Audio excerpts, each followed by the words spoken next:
कथेचे नाव आहे माणसाचं कर्म कसं फिरतं. एका गावात दोन भाऊ राहत होते. मोठा भाऊ खूप श्रीमंत होता. त्याला कशाचीही कमतरता नव्हती. धाकटा भाऊ मात्र खूप गरीब होता. मोलमजुरी करून तो पोट भरत असे. एके दिवशी दोघा भावांमध्ये वाद झाला. मोठा भाऊ म्हणाला, चांगल्या माणसाला कोणी मदत करत नाही.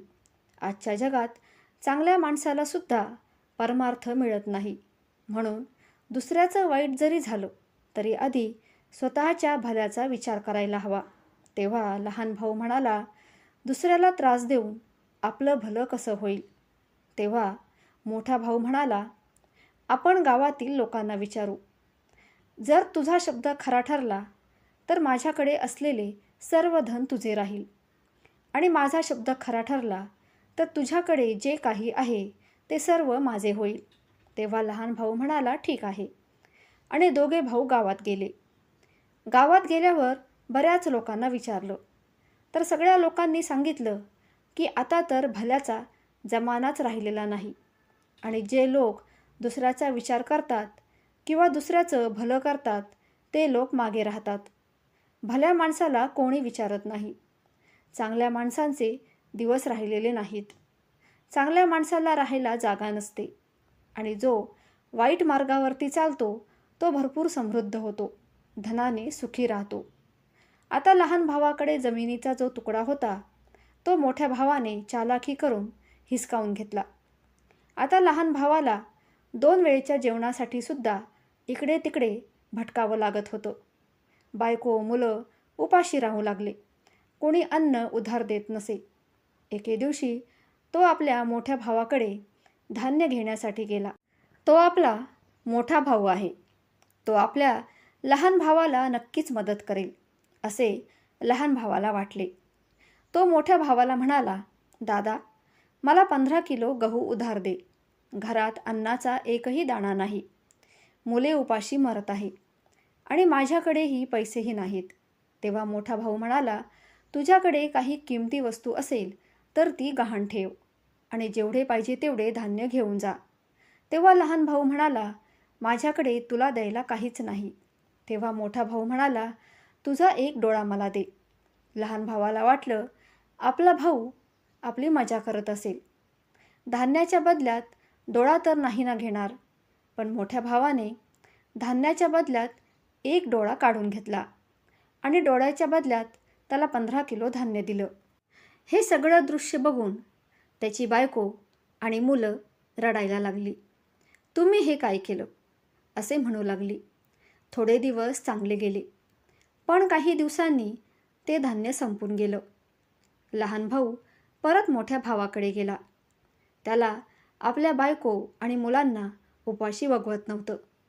तो मोठ्या भावाला म्हणाला, दादा, मला थोडं धान्य दे. मोठा भाऊ परत म्हणाला, तुझा दुसरा डोळा दे आणि धान्य घेऊन जा.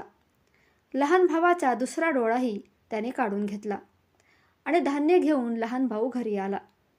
घरी आल्यावर बायको आणि मुलं त्याला बघून रडायला लागली. हे काय केलं? आता आमचं काय होईल? तेव्हा लहान भाऊ बोलला, तुम्हाला दुःखी व्हायचं कारण नाही. आता मी आंधळा झालो. लोक आंधळ्याला भीक नक्कीच देतील. तू मला रोज रस्त्याच्या बाजूला बसून येत जा. दुसऱ्या दिवसापासून रोज त्याची पत्नी त्याला रस्त्याच्या बाजूला बसवून यायची. आता त्यांचा रोजचा जेवणाचा प्रश्न सुटला.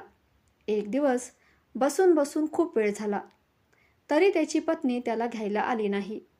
कारण रस्त्याने येत असतानाच एके ठिकाणी तिचा गाडीला धडक लागून अपघात झाला, आणि ती जखमी झाली होती. त्यांनी खूप वेळ वाट पाहिली, पण बरीच रात्र झाली तरी बायको आली नाही. त्यामुळे तो घराच्या दिशेने निघाला, पण त्याला काहीच दिसत नव्हतं. त्याने विचार केला की इथेच बसून रात्र घालवतो. अजून पुढे गेलो तर रस्ता भटकेल. तो एका झाडाखाली जाऊन बसला. थोड्या वेळाने जोरात हवा सुरू झाली. तेवढ्यात झाडावरून आवाज आला. तो आवाज भूतांचा होता. 4 भूतांमध्ये एक त्यांचा सरदार होता. भूतं खूप खोडकर होती. ते महिनाभरापासून लोकांना त्रास देत होते, आणि सरदार महिन्यातून 1 दिवस त्या झाडावर सर्वांचे हिशोब चुकते करत असत. आज हिशोबाचा दिवस होता. सरदारने विचारले, तुम्ही काय काय केले ते एक एक करून सांगा. पहिला भूत म्हणाला, एका गावात 2 भाऊ होते. त्यांच्यात वाद झाला. त्यांनी पैज लावली.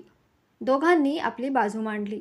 त्यांच्यात धाकटा भाऊ हारला आणि भावाने त्याला आंधळे केले. सरदार म्हणाला, खूप छान. आता तो आंधळाच राहणार.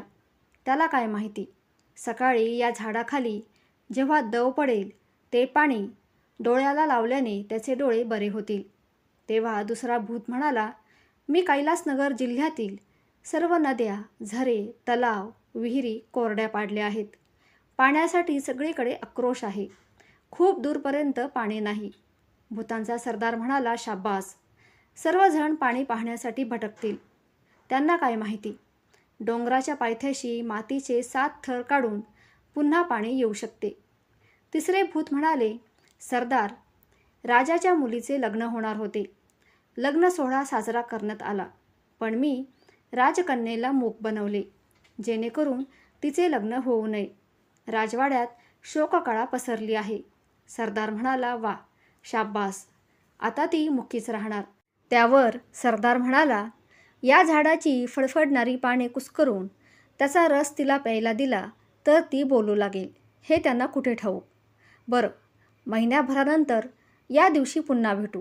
मग वादळ उठले आणि 4ही भूतं निघून गेली. तोपर्यंत सकाळ झाली होती. आंधळ्या भावानं प्रथम दव डोळ्यावर लावले. त्याचे डोळे परत आले. त्याने आनंदाने पटकन झाडावरचे पान घेतले आणि घरी परतला.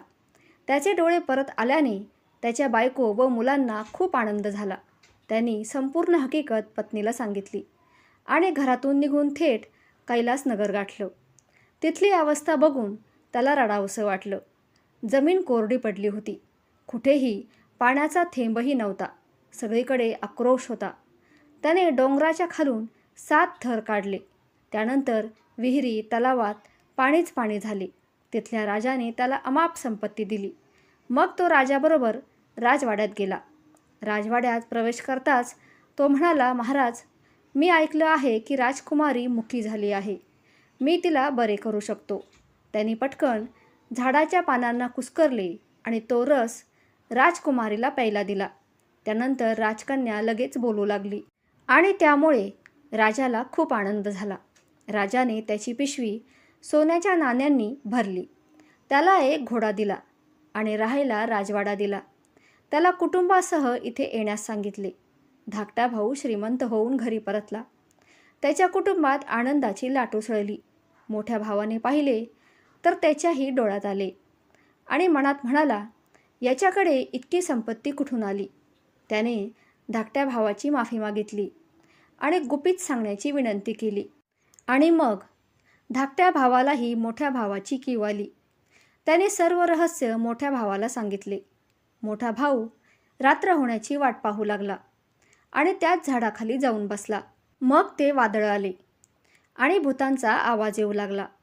हिशोब सुरू झाला. भूते म्हणू लागली की जे काही झाले सगळ्यांवर पाणी फिरले.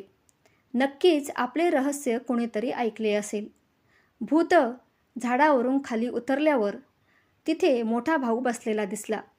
मग काय, पटकन त्यांनी त्याचा गळा दाबला आणि मोठा भाऊ जागीच मरण पावला.